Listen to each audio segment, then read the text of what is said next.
You did a one-man show, tongue-in-cheek, and it seemed to sort of bring together your whole life on the stage for everyone.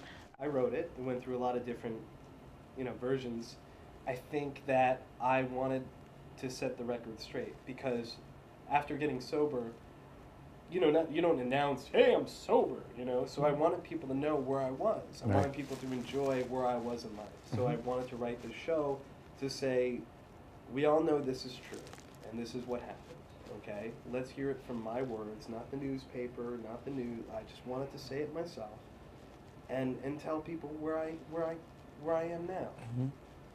And just like when I was a kid, it's very important to show people and let people know that no matter where they are, how deep and dark and lonely and sad they are when they go home and cry in that corner with their cat and their jar of ice cream, that tomorrow could be an incredibly different world, and that's kind of where I'm stuck. I remember being in the corner. I remember being in a rubber room, like it was yesterday. It was a yellow rubber room in a mental hospital.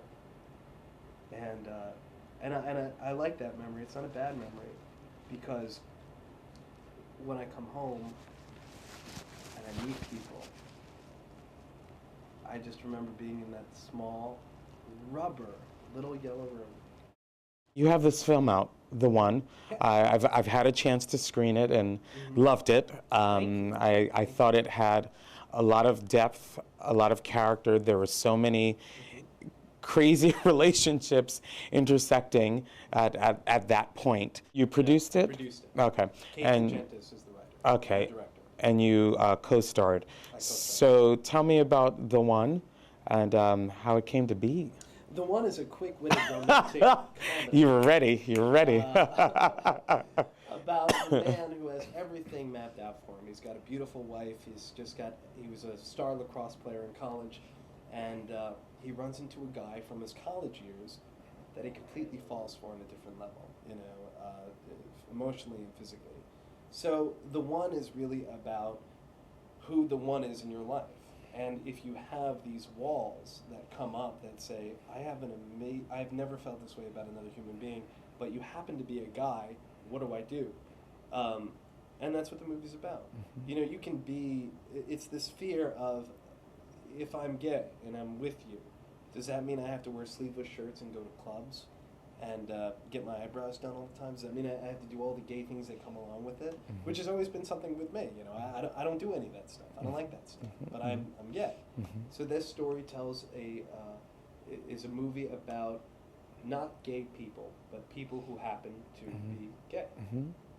It's really about just relationships. I don't even I don't even call it a gay movie. No. Much like the characters happen to be gay. It's a movie that happens to be gay. It's a movie first, a romantic comedy that everybody can enjoy. I wanted to make a movie that I could take my parents to see and not feel ashamed.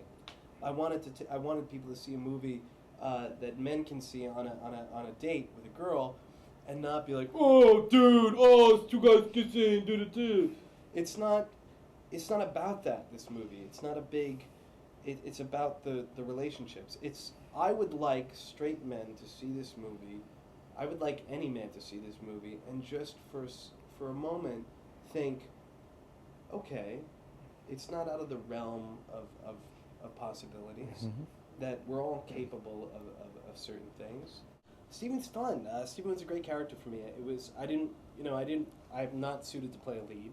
I think that it was really fun to be on the sidelines of the movie and be the person commenting. Steven's character is constantly telling Tommy to, hey, back off, he's a married guy, what are you doing? Use the voice of reason. And that's a very fun character to play. There's always that character, and we never listen to him. But for me, it was perfect because I got to be free and myself and funny, and I don't think it was necessarily over-the-top gay.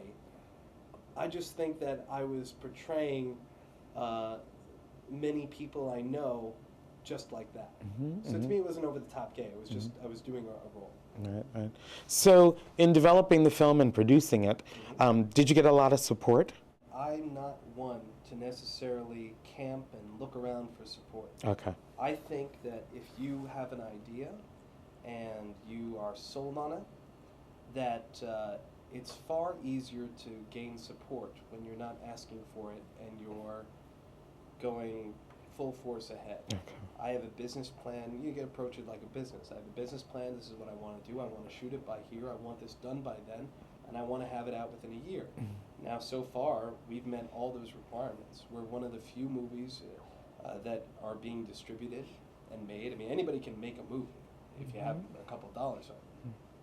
But this movie, as a business plan, has been extremely successful. I'm really proud of that. And I think the only way you get to that is if you don't stop and ask for directions. So is that what you would tell the young filmmaker? Because the quality of the film is really excellent. And you could sort of see the difference between, like, you know, someone kind of struggling, little engine that could, to someone that really created a firm project and like you said, proceeded without, you know, asking for anything. And to the young filmmaker, I would say that the tools are in front of you. There are videos and movies that are winning awards that are shot on flip cams and on people's laptops. I think that the only thing that is stopping you is you. And your loved ones don't want to tell you that. But you need somebody with a strong hand to say to you, the only thing that is stopping you is you. You have every possibility and capability in the world. so as someone who's been involved in social activism and educating people and sort of understanding issues and causes and human rights, you know, situations, do you think the film sort of stands on its own in terms of social responsibility? Does it matter? Doesn't matter. Okay. Doesn't matter. Got it. Because it's art. I think, yeah, it doesn't matter. Okay. Because this movie is about these characters. These characters were not created to drive some political agenda. These are about these people, you know. And once you get into that world, then people expect a lot of things. People want to have rewrites and challenge you, but you can't live that way when you're in art. Right. So, where's Michael Billy now? And I always ask people, do you own your now? For all of your life and career, you seem to have always owned your moment. Every moment, every now, you've owned it. You've not looked back. You've always just forged forward. Where's Michael Billy now? And you know, what direction is he going? Really, honestly, the first response is wherever the wind takes me. I feel very strongly about that. That's really the best way I can answer it. Good. Wherever the wind takes me. I'm very open.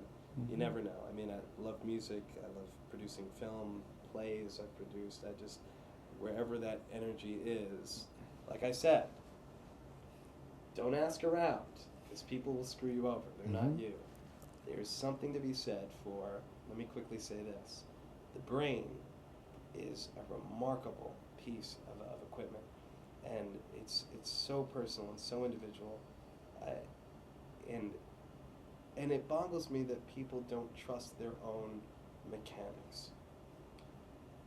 Because if you own a product, you're the product, and your brain is part of that product, and why waste time with somebody else or all these different things? I mean, this is so powerful. You know, go with it, run with it, and something positive will come of it. You just have to trust that you can walk out onto that ledge, and then something's going to be there.